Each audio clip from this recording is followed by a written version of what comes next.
அனைவருக்கும் இனிய வணக்கம். நான் உங்கள் மதுரை ராமகிருஷ்ணன். இந்த வாழ்க்கையை நல்ல சிந்திப்பின் மூலமாக, சிந்தனையின் மூலமாக, ஏதோ ஒரு வகையில் இந்த சூழ்நிலையை கையாளுதல் மூலமாக, வரக்கூடிய சவால்களை கையாளுதல் மூலமாக, நம் அறிவு கொண்டு சிந்தித்தலின் மூலமாக இந்த நாளை இனிய நாளாக மாற்றிவிட மாட்டோமா என்கிற ஒரு பெரிய முயற்சி தான் இந்த நிகழ்ச்சியினுடைய மாபெரும் நோக்கமே.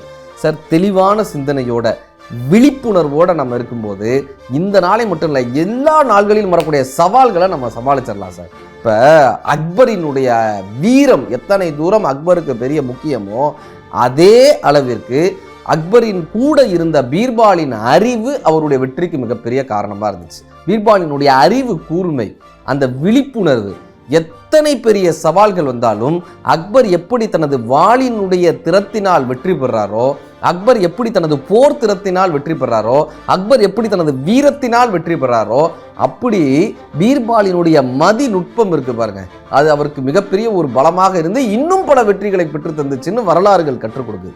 சார், அக்பருக்கும் இன்னொரு நாட்டு அரசனுக்கும் ஒரு பிரச்சனை வருது. இப்போ அக்பர் ஒரு ஓலை கொடுத்து அனுப்புறாரு, பீர்பால்கிட்ட ஒரு ஓலை கொடுத்து அனுப்புறாரு. இப்போ அந்த எதிரி நாட்டு மன்னன் என்ன முடிவு பண்ணுறான், பீர்பால் ஒரு முட்டாள் அப்படின்னு எல்லாருக்கும் காட்டணும் அப்படின்னு முடிவு பண்ணுறாரு. பீர்பால் ஒரு முட்டாள் அப்படின்னு காட்டணும்னு என்ன பண்ணுறாரு, தான் உட்கார்ந்துருக்கக்கூடிய அரசவையினுடைய அந்த நாற்காலியில் வேற ஒருத்தனை உட்கார வைக்கிறாரு, வேற யாரையோ ஒருத்தனை உட்கார வைக்கிறாரு. இவர் என்ன பண்ணுறாரு, சாதாரணமாக இந்த அரசவையில் பணியாளர்கள்லாம் உட்காருவாங்கல்ல, அப்படி ஒரு இடத்துல சாதாரண ஒரு உடை அணிஞ்சு சாதாரணமாக போய் உட்காந்துக்கிறாரு. அரசர் சாதாரண உடையில் சாதாரண மக்கள் இருக்கக்கூடிய இடத்துல போய் உட்காந்துக்கிறாரு. அரசவையினுடைய நாற்காலியில் வேற யாரையோ உட்கார வைக்கிறார். இப்போ அந்த காலத்தில் இந்த ஃபேஸ்புக்கு, இன்ஸ்டாகிராமு இதெல்லாம் இல்லாத காரணத்தினால, இதெல்லாம் தெரியாத காரணத்தினால எல்லாருக்கும் யார் அரசர்னே தெரியாதுல்ல. இல்லாட்டி நம்ம டிபி பார்த்து, வாட்ஸ்அப் டிபி பார்த்து கண்டுபிடிச்சிடலாம் இவர் தான் அரசர்னு. ஆனால் அந்த காலத்தில் அந்த ஃபெசிலிட்டிலாம் இல்லை, அந்த காலத்தில் இந்த வசதிகள்லாம் இல்லை. யார் அரசர்னே தெரியாது சார், யார் அரசவையில் இருக்காங்கன்னு தெரியாது. இப்போ பீர்பால் ஆனால் என்ன தெரியுமா பண்ணுறாரு, உள்ள நுழையிறார், அந்த அரசவையை சுற்றி பார்க்குறார், அரசரையும் பார்க்குறார். நேராக அந்த ஓலையை கொண்டு வந்து சாதாரண மக்கள் அமர்ந்திருக்கக்கூடிய இடத்துல சாதாரண உடையோட ஒரு அரசர் அமர்ந்திருந்தார்ல, அவர் கையில் கொண்டு வந்து அந்த ஓலையை கொடுக்குறார். அக்பர் உங்களிடம் இந்த ஓலையை கொடுக்க சொன்னார் மன்னான்னு அவரை வணங்குறார். அத்தனை பேரும் அதிசயித்து போகிறாங்க. எப்படிங்க இது சாத்தியம், எப்படி சாத்தியம்? அரசவையினுடைய நாற்காலியில் அரசருடைய உடை அணிந்து ஒருத்தர் உட்கார்ந்துருக்காரு, அவரை விட்டுட்டு யார் உண்மையான அரசர்னு கண்டுபிடிச்சு அவர் கையில் கொண்டு வந்து ஓலையை கொடுக்குறாரு. இது எப்படி சாத்தியம்? அரசர் விழுவித்து போனார். எப்படிங்க இது சாத்தியம்னு அவர் எந்திரிச்சு நின்று பீர்பால் அரவணைச்சுக்கிறாரு. எப்படி உங்களுடைய மதிநுட்பம், யாராவது சொல்லிட்டாங்களான்னு? பீர்பால் சிரிச்சுக்கிட்டே சொல்கிறார், அதெல்லாம் யாரும் சொல்லலை, நான் இப்படியே இந்த அரசவையை சுற்றி பார்த்தேன். இந்த அரசரினுடைய அரியணையில் ஒருத்தர் உட்கார்ந்துருந்தார்ல, அவர் அரியணையில் சரியாகவே உட்காரல, பயந்துக்கிட்டே உட்காந்துருந்தாரு. அவர்கிட்ட ஏதோ ஒரு நடுக்கம் இருந்துக்கிட்டே இருந்தது. அவர் அங்கே உட்காந்துக்கிட்டு உங்களையே பார்த்துக்கிட்டே இருந்தார். அங்கிருந்து உங்களையே பார்க்குறாரு. சுற்றி இருக்கிறவங்க அத்தனை பேருமே அரசரை யாருமே பார்க்கல, உங்களையே பார்த்துட்டு இருந்தாங்க. அரசவையில் இருந்த அத்தனை பேருமே உங்களையே பார்த்துட்டு இருந்தாங்க. அந்த அரசவையினுடைய அந்த நாற்காலியில் அமரும்போது அரசருக்கான ஒரு கம்பீரத்தோடு அவர் அமரவில்லை. ஏதோ ஒரு பயத்தோடும், ஏதோ ஒரு பணிவோடும், ஏதோ ஒரு காரணத்திற்காகவும் ஒரு மனிதன் அந்த நாற்காலியில் அமர்ந்திருக்கிறான்றது எனக்கு தெரிஞ்சிருச்சு. நான் சுற்றி இந்த அரசவையை பார்த்தேன்.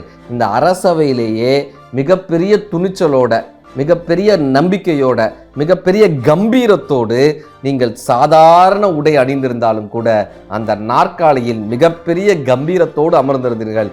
உங்களைத்தான் அத்தனை பேரும் பார்த்து கொண்டே இருந்தார்கள். நீங்கள் தான் அரசராக இருக்கக்கூடும் என்று நான் தீர்மானித்தேன். இந்த ஓலையை உங்களிடம் வந்து கொடுத்தேன். என்ன கள ஆய்வு சார், என்ன பெரிய கள ஆய்வு, எவ்வளவு பெரிய சிந்தனை ஒரு பார்வையில் கண்டுபிடித்தார்ன்றதுனால தான் பீர்பாலை நம்ம அவ்வளோ பெரிய அறிவு சார்ந்த ஒரு அறிஞராக நம்ம பார்த்தோம். எப்பயுமே ஒரு கள ஆய்வில் நம்ம கண்டுபிடிக்கணும், கண்ணுக்கு நேராக பேசக்கூடிய ஒரு சந்தர்ப்பத்தில் நம்ம கண்டுபிடிக்கணும். யார் ஒருவரால் ஒரு சூழ்நிலை எப்படி மாற்றப்பட்டிருந்தாலும் அந்த சூழ்நிலையை தன் அறிவு கொண்டு கையாள முடிகிறதோ அவர்களால் மிகப்பெரிய சவால்களை சமாளித்து விட முடியும்னு சொல்லுவாங்க. ஒரு நாட்டுக்கு ஒரு பெரிய அறிஞர் போகிறார். அவர் என்ன ராஜாவோட போட்டி வைக்கிறாருன்னா, நான் கேட்குற கேள்விக்கெல்லாம் நீங்கள் பதில் சொல்லணும், இல்லைன்னா நான் பெரிய அறிஞன்னு நீங்கள் ஒத்துக்கிட்டு பல்லக்கில் என்னை உட்கார வச்சு நீங்கள்லாம் தூக்கிட்டு போகணுன்றார். ஒத்துக்கிறாங்க. இப்போ அவர் என்னெல்லாமோ கேள்வி கேட்குறாங்க. அவரை உட்கார வச்சு எல்லாரும் பயங்கர கேள்விகள் கேட்குறாங்க. எல்லாத்துக்கும் அந்த புலவர் அற்புதமான பதில் சொல்கிறார். வந்த அறிஞர் ரொம்ப அற்புதமான பதில் சொல்கிறார். அத்தனை பேரும் ஆச்சரியப்பட்டு போகிறாங்க. இப்போ இந்த புலவர் கேள்வி கேட்குறாருங்க, யாருக்கும் பதில் தெரியல, யாராலையும் சொல்ல முடியல. கடைசியாக போட்டியில் அந்த நாடு தோர்த்ததுன்னு ஒத்துக்கிறாங்க.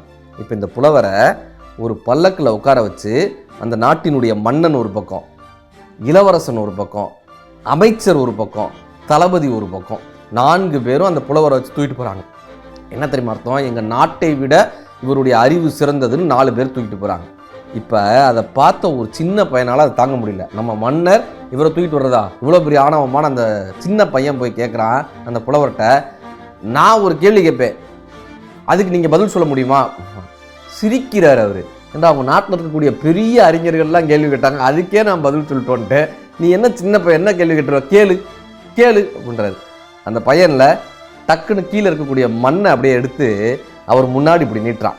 கையை அப்படி நீட்டி, இதுக்குள்ளே எவ்வளோ மண் இருக்குன்னு சொல்லுங்கள் அப்படின்னா. எவ்வளோ மண் இருக்குன்னு சொல்லுங்கள்.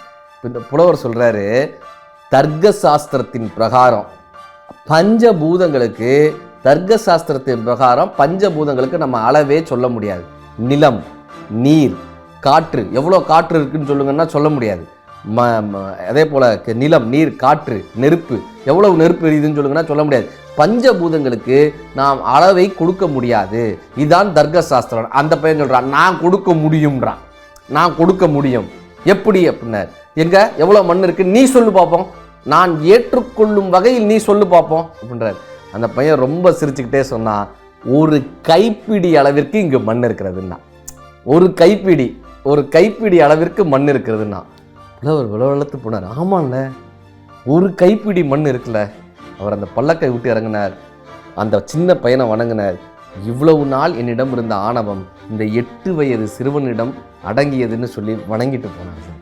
உனக்கும் மேலே நமக்கு மேலே எத்தனை பேர் இருக்காங்கன்ற ஒரு நினைப்போடு நாம் இருக்கும்போது மட்டும்தான் இந்த அகந்தை நம்மிடம் இருந்து நீங்குவாங்க. அந்த சூழ்நிலையை சமாளிக்கக்கூடிய ஒரு அறிவு அந்த சின்ன பையனுக்கு வந்து இருப்பாங்க. நாட்டை காப்பாற்றிட்டானே சார், மன்னரினுடைய மானத்தை காப்பாற்றிட்டானே சார், அமைச்சரை காப்பாற்றிட்டானே சார். சின்ன ஒரு பையனுடைய அந்த சூழ்நிலையை கையாளுது. இந்த தொழில் நடக்கக்கூடிய இடங்கள்லாம் 7 குதிரைகள் ஓடுற மாதிரி ஒரு படங்களை வைக்க சொல்லுவாங்க. கேள்விப்பட்டிருக்கீங்களா? பிஸ்னஸ் நடக்கக்கூடிய இடங்கள் எல்லாத்துலேயும் 7 குதிரைகள் ஓடுற மாதிரியான படம். என்ன தெரியுமா அர்த்தம்? நம்ம ஒரு செயலை தொடங்கணும்னு ஆரம்பித்தோம்னா 7 பேர் 7 திசையில் எழுப்பாங்க. 7 பேர் ஒவ்வொருத்தராக வந்து ஒவ்வொரு ஐடியாவாக சொல்லி 7 பேர் 7 திசையில் எடுப்பாங்க. ஆனால் அறிவு சார்ந்த ஒருத்தரினுடைய கைகளில் அந்த கடிவாளம் இருந்துருச்சுன்னா அந்த 7 பேரையும் சரியான திசையில் அவர்களால் இழுத்து செல்ல முடியும்ன்ற காரணத்தினால தான் ஒவ்வொரு தொழில் நடக்கக்கூடிய இடங்கள்லையும் 7 குதிரை, அந்த 7 குதிரையினுடைய சாரத்தை வைப்பாங்க. அந்த கைகளில் 8வது திசையாக நம் கைகளில் அந்த கடிவாளத்தை அறிவு கொண்டு நீங்கள் பயணப்பட்டீர்கள் என்றால் 7 குதிரையினுடைய வேகத்தில் இந்த நாளில் வெற்றியை நோக்கி உங்களால் பயணிக்க முடியும். இந்த சூழ்நிலையை கையாள தெரிந்தால் இந்த நாள் மட்டுமல்ல, எல்லா நாளும் இனிய நாள் தான். நன்றி.